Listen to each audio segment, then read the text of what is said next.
round one of the mock interview today. So before starting, let me introduce myself. So I'm currently working as a senior engineer at Iris, and I'm having total 6 years of experience in the data engineering domain. And previously, I worked with different product companies like Fidelity and Vistaprint, both as a data engineer only. So can you start with your introduction? Yeah, sure, sure, Nisha. So, hi, Nisha. This is Shweta Jaiswal. I'm from Gorakhpur. So, I'm having 2.3 year of experience in data engineering. So, currently, I'm like handling the two projects. So, these if I comes to the tools and languages which I am using here. So, here we are using the Apache Spark, Spark Streaming, Kafka, Airflow for the scheduling purpose, and also we are using the some AWS services as well. And apart from this, the other project we are using the Python and Snowflake, and there also we are using the AWS services. So if you want like to give you a little high level overflow of what the exactly the project we are doing, so can I give it, or Yeah, you yeah. want So it later? maybe a high level architecture of any one of the project. Yeah. Yeah, yeah, sure. So let me start with my open source project only. So there we are exactly what we are doing. We have two kind of sources. Either we can get the file from the S3, or either we can get the file from our like we have a one mounting area, NFS mounting area. There we can get the file. So we are ingesting the data with the help of Spark only, and doing the some enrichment and transformation, which is the business logic which is being given by our business team. And then we are submitting the Spark job in the PostgreSQL, and there we have another microstrategy team. So they are building the on the top of it, they are building the reports and sharing with the end user, and visualization for purpose they are using that. So all flow is this workflow is being scheduled by using the Airflow. So yeah, that's all the high level overview. And the if you want the can I explain the second project as well, the where we are using the Python and Snowflake? Yeah, sure. That will help. Yeah. So in that project, basically we have a three kind of scenario. Mostly we have a three kind of scenario. In that, what exactly it is happening? Sometime we are getting the file, like we have a requirement, like we will be getting the file in our mounting area. Then we are using one transfer script we have. We are using that with the help in preparing this transfer script, and with the help of the transfer script, we are transferring the whole file to the S3. And then from we are using the copy script, and copy script with the help of the copy script, we are copying the all the files and loading to the our Snowflake area. This is the one kind of scenario. Second, we have the recently which I did. So in that, what we did, extracted the data from the Snowflake and doing the transformation and business. Actually, the business need was that they wants the customer sales level information, so that they can use that information in their Google review form, and they can show to the end client that they are using this much customer has purchased this much product in from their store. So these kind of impression to the end user for these kind of things. So we have extracted the data from the Snowflake, and then we have dumped all those records in our S3. And from S3, we are transferring to the our DDC filer, and from that is our mounting area. And from there we are transferring with the help of the UC4, we are transferring our the export to their server. Currently we are using the UC4, but since it's outdated as well, but we sooner we are doing the POCs on the AWS SFTP. So probably within a few months we will be going to move to AWS SFTP. So this is the second kind of scenario. And third kind of scenario, we may have like we have to extract the data. Like if I tell about the pet connect thing, so in that project, basically what we have to do, we have to tell the customer the business need was basically they want to know the item and its availability. availability in the sense that item is out of stock or in stock, like this kind of scenario. So for that also we have extracted the data from the Snowflake, and then we are doing the some transformation as per the business need, and then we are collecting all those data in the our PostgreSQL, and sorry in the PostgreSQL, and then from there we are loading that we have a API team, so they are ingesting, like they are doing some whatever their thing they are doing, and they are connecting with the UI, and then whatever we are showing the data, like its availability, they are showing to their UI, and from there the end user, the our business team are tracking the that in their store this item is available or not, like this kind of scenario. So this is all the, like, high level overview of the both the projects. Okay. So yeah. So just to give an idea, like for this round, we won't get into the project details.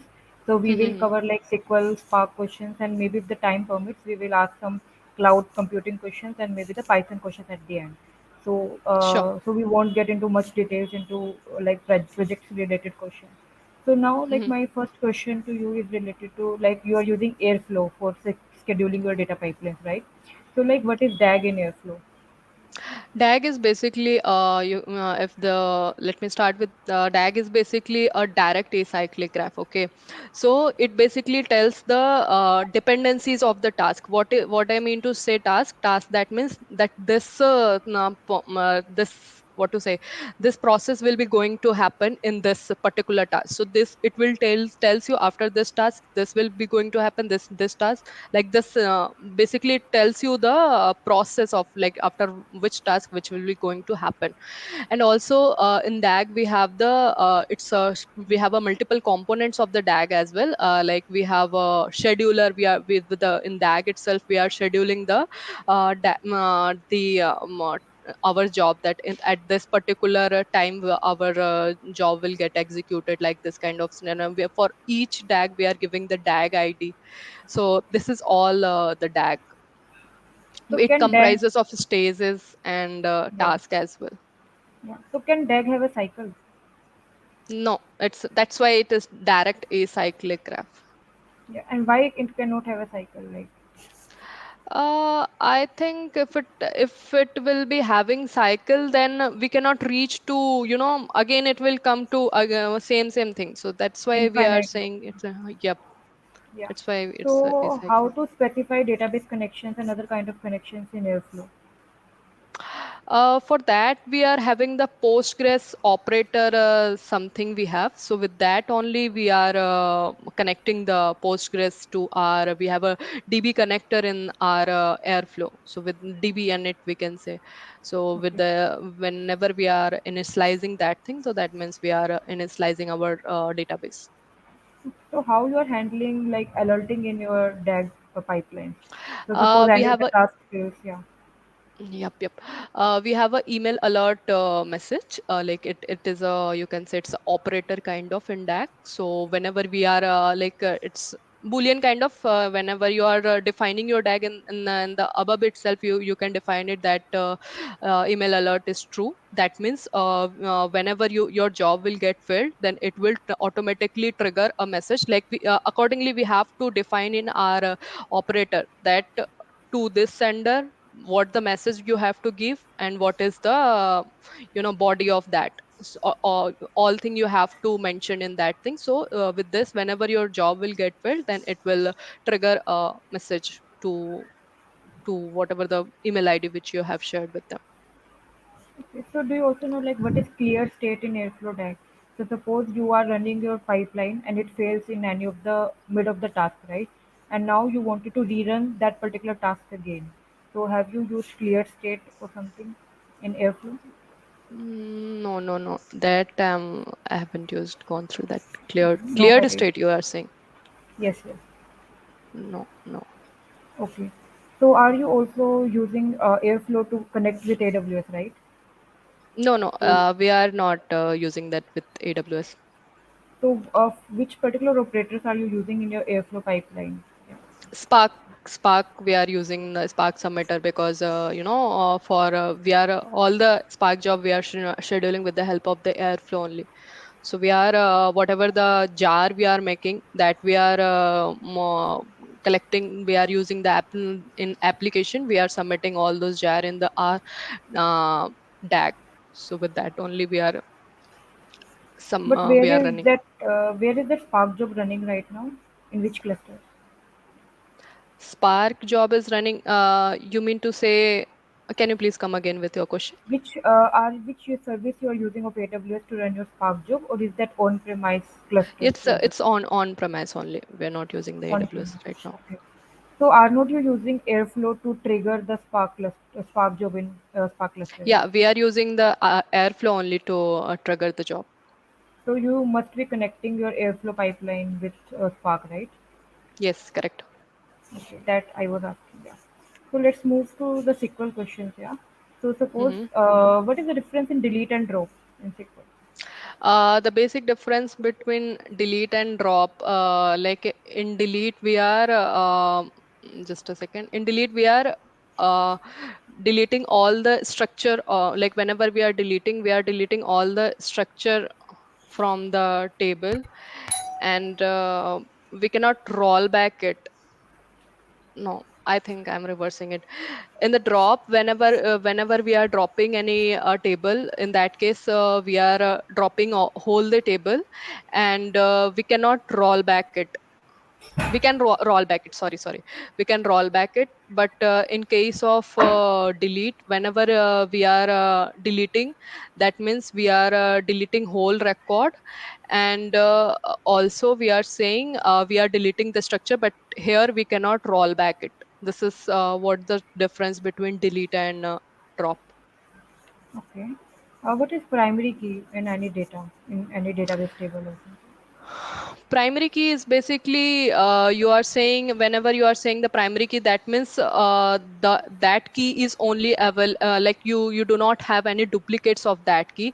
You can define whenever you are saying that primary key, with that you can for the grouping purpose also we can use it for to identify the duplicates kind of thing. So this is like what exactly the primary key use case, and what it is the primary key.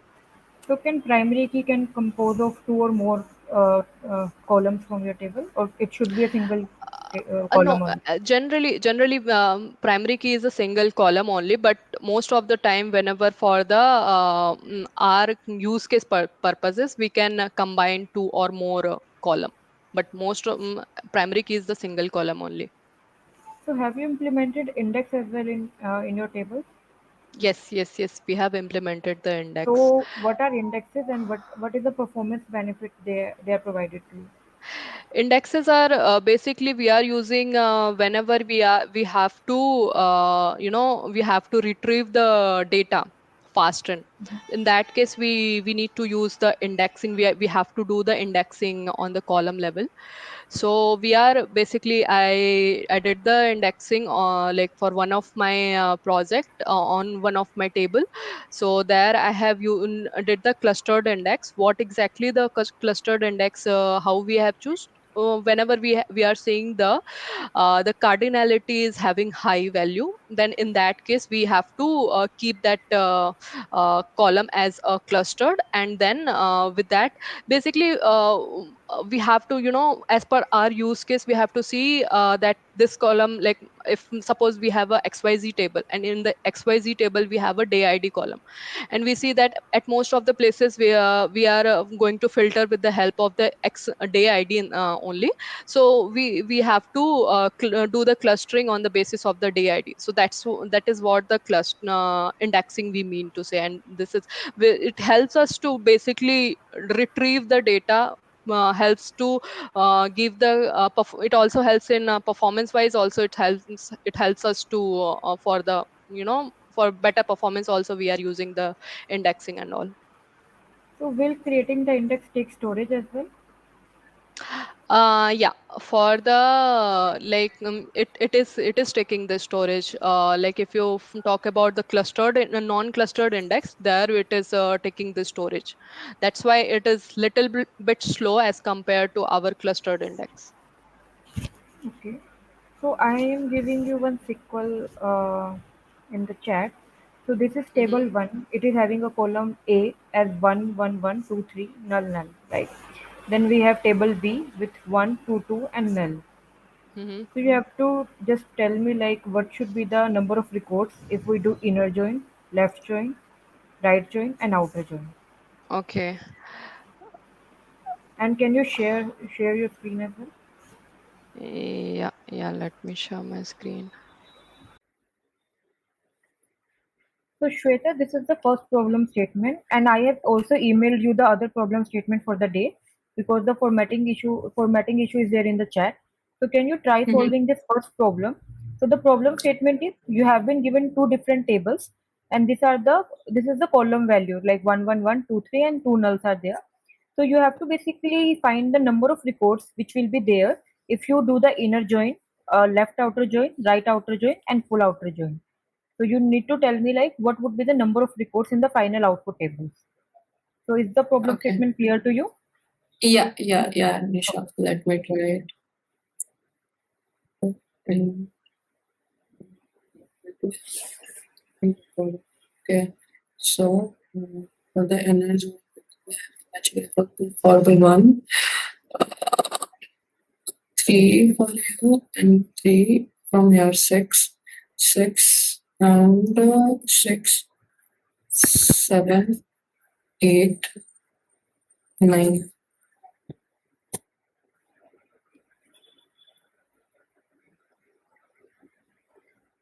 So can you also write down the output table, right? After this image. Yeah, yeah, sure. For this one, we will be going to have only magic report for the summer. Okay, so for this will be one, and for this similar pattern will be for the next one. Okay, and for the two, we're going to have two since for the second table we have a 2 times 2. Again, for this two, we will be having two, for this two, we will be having two. And for the null, we do not have to compare null. Okay. So total record we have 10. Okay. This will be the our energy So for before moving the to next step, so uh, just wanted to know why do you think there will be six rows with one there? So how are you doing the inner join and what is the concept behind the inner join? okay. So for the inner join, we will be whatever the matching columns we have for Mm-hmm. those we need to give the output. Okay. So Okay. when we come to table one, so we can see we have the 3 1. Okay. So for each one we will be, and for the table P we are having the 1 P. One. Okay. So for each one we will be going to have the three this 1 1 1. Okay. Okay. Okay. And but Mm-hmm. when we come to table number B, we have again one. So again, it will do the join with the this three, the table A, which is having the 3 1. So that's why it is having the 6 times 1. But And when you are similarly, sorry to interrupt. So like in your first three rows, right? You are also doing a comparison on table A column with table B column. So you are comparing one with column present in B table, right? So that's why you are getting your initial three rows. So I am confused, like where the next three rows are coming. from this table B, like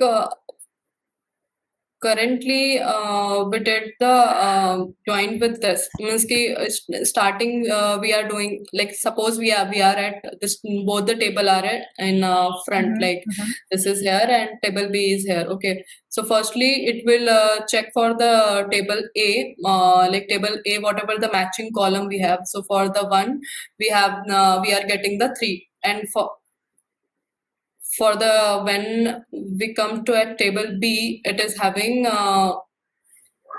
for this one we are having the 3 1 in table A. And that's why I think it should be 6 time Can you write one. the SQL query due to the inner join?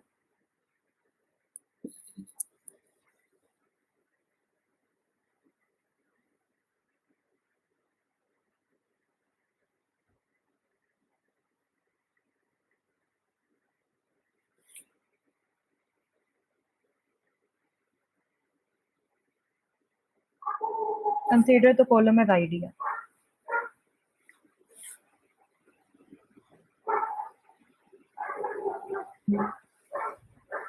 Okay. So will the star work or you need to write explicitly? Yeah, for the star one, it will whatever the column for A, it will that we can do like this as well, or anything will fine for. Mhm. So according to you, this query will result into 10 different requests, right? Yes. And you are saying null will be ignored. Yeah, we cannot compare the null value. That's why we are not like null is not comparable. Okay. So can you jump? Can you find out in case of full outer join what would be the number of records according to your logic? Yeah. The full outer join we will be Take your time and think like how the join is working. Yeah. Because the output of this inner join is not right. That is for sure. yeah. Just think about like how the join happens between table A and table B, and then try to think of the output. Yeah.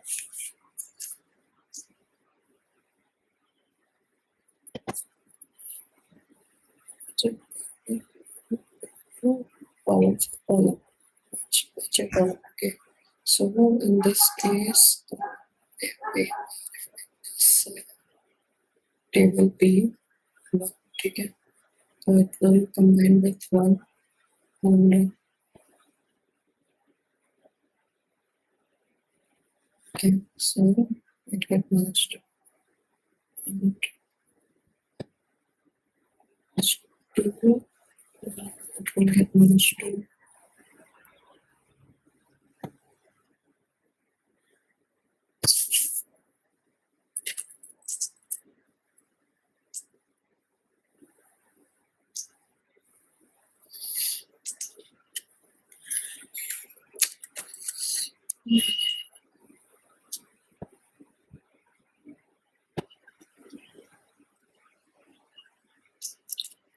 Just try to follow the SQL query that you have written, right?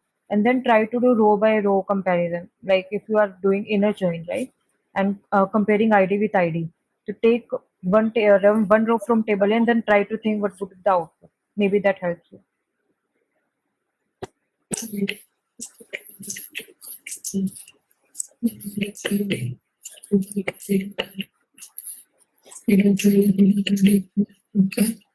Then again.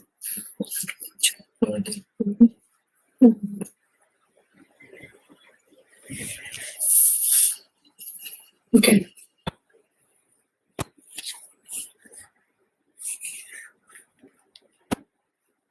So this two, it will match to this. And then again, it will come to this two, it will match to this. Okay, and for those three, we don't have any values, so it will not match. Okay, so now the direction result. Okay, for this two, it will match with full times two. This is the correct answer.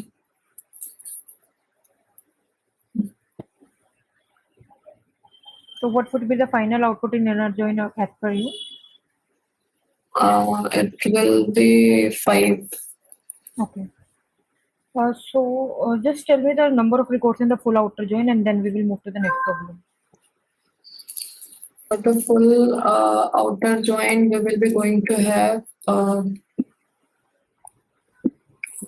this one. Okay. Full outer join, it will compare So how full outer join works? Maybe you can explain me first and then think. Full outer join, basically it will compare both the table Mm-hmm. and whatever, like it you can say it is a kind of no full whatever the matching and unmatching rows we will be going to have in table A and table B, it will combine both and gives you the result. This is all the full outer join states for. So my simple question would be like, what would be the null records present there in the final output of the full outer join? For in matching and non-matching. Okay, so in the full outer join as well, we will consider the null values because like it is although we are not compare, we are null values is not compare, but still we are just since it's matching and non-matching row, so we will consider that null value from A and table B as well. So how many null values would be present in the final output of full outer join? 3. 3. Okay. So my next question would be, do you know what is null safe join? Null safe join. No, I don't know, but I Okay. think by the name I can think it is something like we are removing the null and then we are doing join. Correct? Or is there No, no. something else concept? So basically, in your inner join, you are getting a 1 to 2 only, right? You are not getting null. But what if the requirement is you want to have nulls as well? So that is like null source join. So no worries. We move to next question. So can you go to your email, and I have given you second question as well there. So can you paste it in your notepad?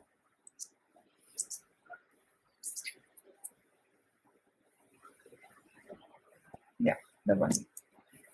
These are two different questions, but no worries. So ignore this. Like, so second question is find the employee with the second highest salary. So you have been given a table with the employee ID, employee name, and some salary, right? And you have to find out the employee with the second highest salary. So that would be your output. This is you can ignore this find consecutive. Yes. So maybe you can consider any table data set with you that will have common column named as employee name and salary, Okay, and table some. name is employee only. Yes, employee is the table name. Then you have some column name as department. Department is one of the column. Then you have employee name, and then you have salary. Yeah. So Okay, you have and been given some department value like 1111, and there are different employees in that department, and they have different salaries, right? So you have to find out the second highest salary of every department. second highest salary of every department you mean to say. Yes, Okay. yes, along with the employee name. So, what we can do, second Mhm. highest salary. So, we will go like we will go in each department and something we will do some. We can use the some rank function, and with that we can do the like it will give the numbering 1 and 2 for each like in each department on the basis of salary, and later we can call that like this we can do in one temporary table, and later we can use that temporary table and call something like return which where rank equal to 2, and it will I think it will give so all the employee with having the second highest salary in each department. So my question would be like, which particular window function you will use here? We can use the rank. Rank will give us the second, like it will be rank. We can use it. So don't you think like if I have I have one table like department 1 employee name say Nisha and Shweta, and we both have the same salary, and we have the maximum highest salary, right? In that case, do you think we will be able to get second highest salary from rank function? Okay, you are talking about the duplicates case, correct? This is not a duplicate. This is like two people have the same salary, and that's the maximum salary, right? So how rank works? Can you explain me that first? Yeah, correct. Yeah, if there will be the case like we will be having the same salary, so in that case, rank will skip it. So in that case, we need to use the tens rank. So tens rank will it will not skip the records when it is having the same value. Or can we use row number here instead of rank and answer? We can use the row number. No, just a second. Just a second. No, no, we cannot use the row number because again it will be like, for example, if we will be having Nisha having the XYZ salary, Shweta is also having the XYZ salary, then in the third case it will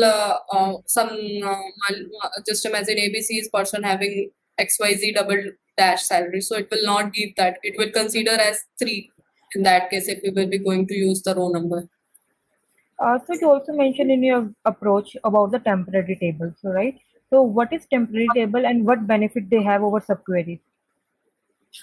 Temporary table is basically we are creating a virtual table outside our table, so that whenever we need to do, like sometime we have the scenario like we have to do some other kind of manipulation, and then we will be going to use in subquery. Although we can use it in the subquery itself, but it is like we will be, for the performance basis, it will help us to for the performance, on the basis of the performance we can use the CTE, because if we will not use CTE, then we have to use in clause or something like that we need to use. So it's better we are using the CTE instead of using in subquery, and we can combine both the table with the help of the join. It will help us in performance only. Any other benefit of CT other than performance? Sorry, can you please come again? Any other benefit of CTE other than performance? I think for now, as I think it's this performance only. Yeah, I think it's performance only for now. Okay. No.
I think this is the solution for this, find the employee with the second highest salary.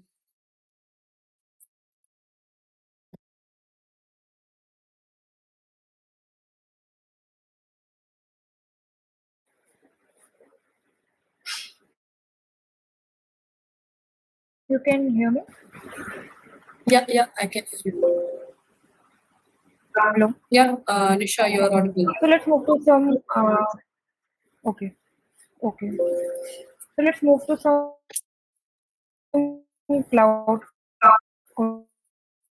questions Nisha, and then your fast one. voice Just is want to know, have you worked on AWS?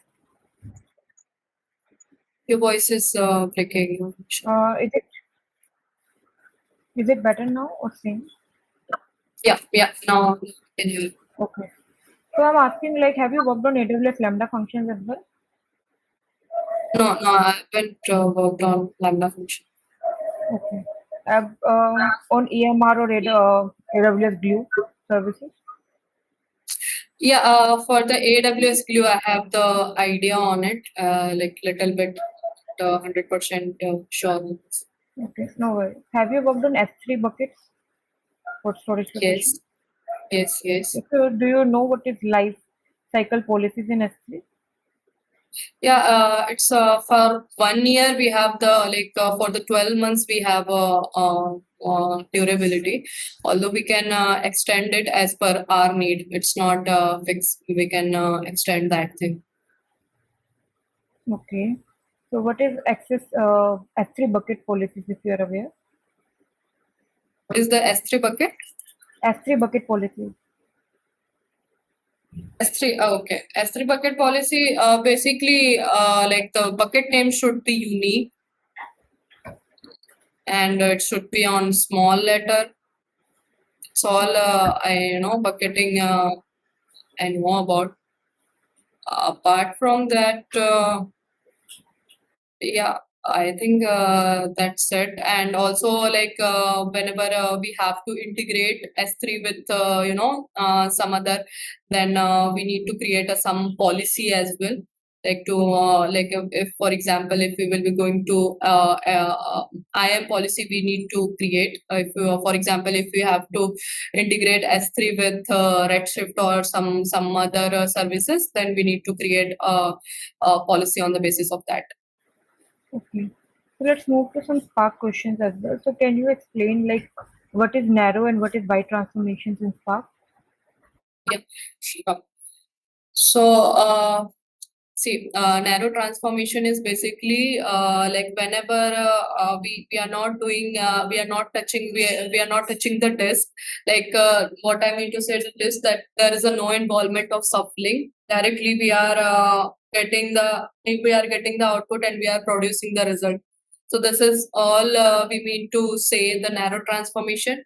And wide transformation is means whenever we are we are doing the some aggregation, you can say we are doing the some aggregation kind of, and we are doing the shuffling we are doing the lots of shuffling and touching the disk. That is what we mean to say wide transformation. In case of wide transformation, we are whenever we are using it, that means we are creating another stage in our DAG. So So like can you name some of the transformations where it will result in wide and where it will result in narrow transformation? yeah, yeah. The narrow transformation, you can say map, filter, these all are the narrow transformation. And for the wide transformation, we have the reduce by key, group by key. These all are the wide transformations. So have you also implemented broadcast join in your project? Yeah, we have implemented. So basically, the broadcast join is basically what it is like. Whenever we have the scenario, like we have to suppose we have a two table. Okay, one table is having this smaller data, another table is having the larger data. Okay, so instead of what we are suggesting, instead of doing the shuffling, we are doing the join. Okay, so instead of touching each desk and we are each desk and shuffling the record in each worker node, what we are suggesting just to broadcast that table over all the worker node, so that from each whosoever like the whenever we are doing the join, the other table can easily join to the joining. So this is all the broadcast join. It is also helps us in doing the optimization purpose. Also, we are using the broadcast join.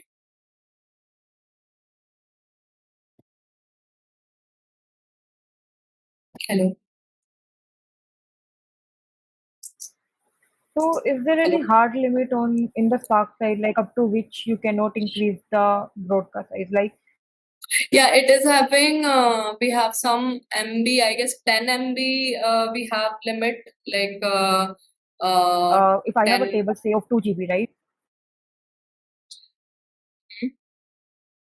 Okay. So can you also explain like what is partitioning and bucketing in Spark? Yeah, sure. So, partitioning, what we mean by partitioning, okay, this first of all, these both are the again optimization techniques.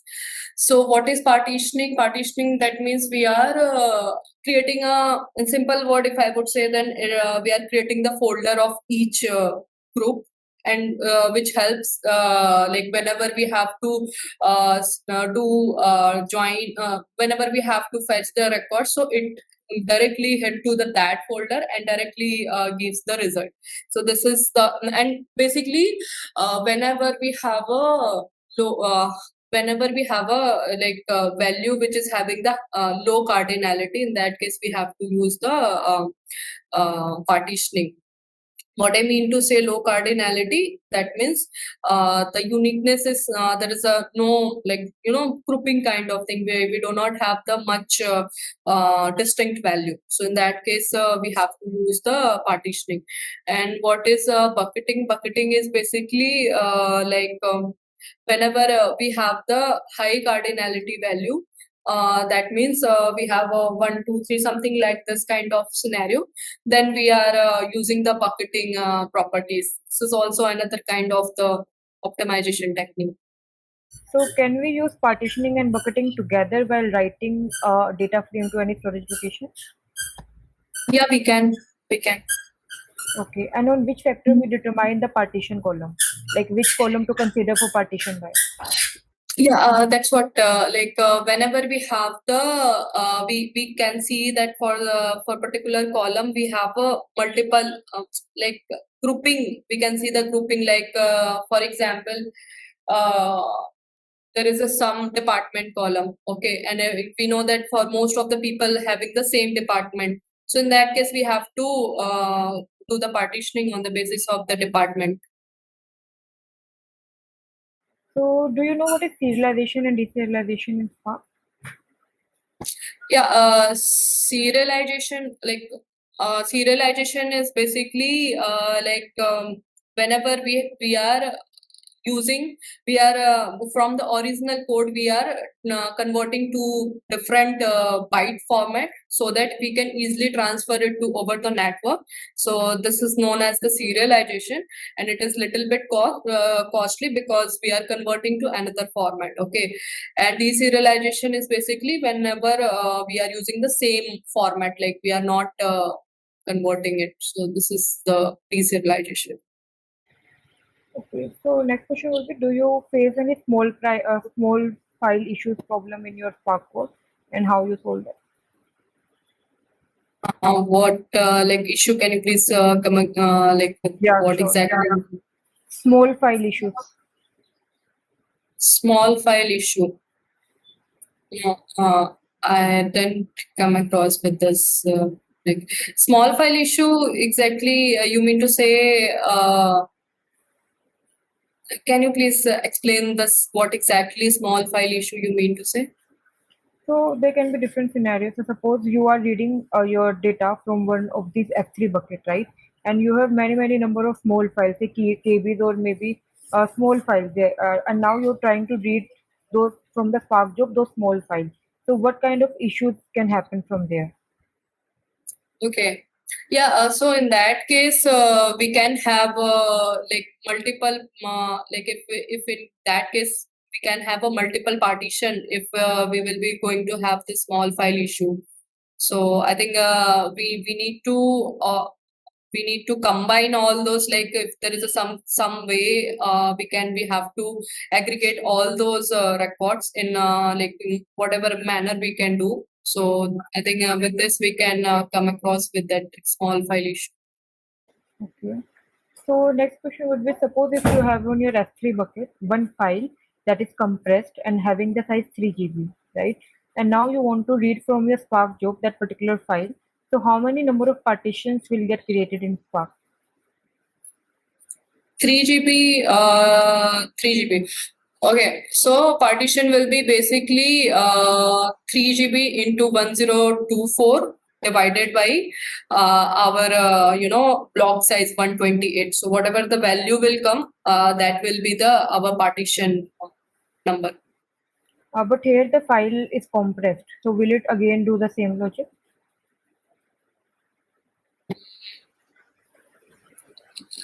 If the file is compressed, Maybe it's a zip format or gzip format. Yeah. yeah, I think the same only, like the same which we are using. So last question from my side. So do you know what is the difference in the CSV, JSON, Avro, and Parquet data format, and in which scenarios should we use Parquet format? Yeah.